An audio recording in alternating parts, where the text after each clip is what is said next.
Hello! Welcome to my channel. ఈరోజు మనం అరణ్యంలో యజ్ఞ సంరక్షణ గురించి తెలుసుకుందాం.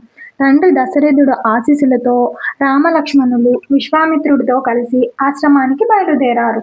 ఆశ్రమం మధ్యలో ఉన్న దండకారణ్యాన్ని దాటుకుని ఆశ్రమానికి చేరుకోవాలి. అలా దండకారణ్యంలోని వెళ్ళసాగారు. అలా వెళ్తుండగా దారిలో ఒక పెద్ద భయంకరమైన బ్రహ్మరాక్షసి కనిపించింది. ఆ బ్రహ్మరాక్షసి పేరు తాటకి.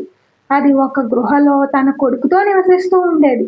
దానికి ఏనుగంత బలం ఉందంట. అందువల్ల ఆ దారిలో ఎవరూ వెళ్ళేవాళ్ళు కాదు. చాలా భయపడుతూ ఉండేవారు. ఆ గృహకి రామలక్ష్మణులు విశ్వామిత్రుడు చేరుకున్నారు. విశ్వామిత్రుడు రామలక్ష్మణులతో చెప్పసాగాడు, ఈ తాటకిని హతమార్చమని చెప్పేసి.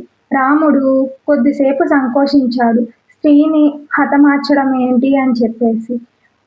దశరథుడు చెప్పిన మాటలు గుర్తుకొచ్చి విశ్వామిత్రుడు ఏమి చెప్తే అది నడుచుకోవాలని తండ్రి చెప్పిన మాటలు గుర్తుకొచ్చాయి.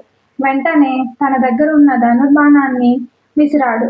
వెంటనే అడవిలో ఉన్న మృగాలన్నీ ఆ శబ్దానికి భయపడి పారిపోతూ ఉన్నాయి. ఆ శబ్దం తాటకి కూడా వినిపించింది.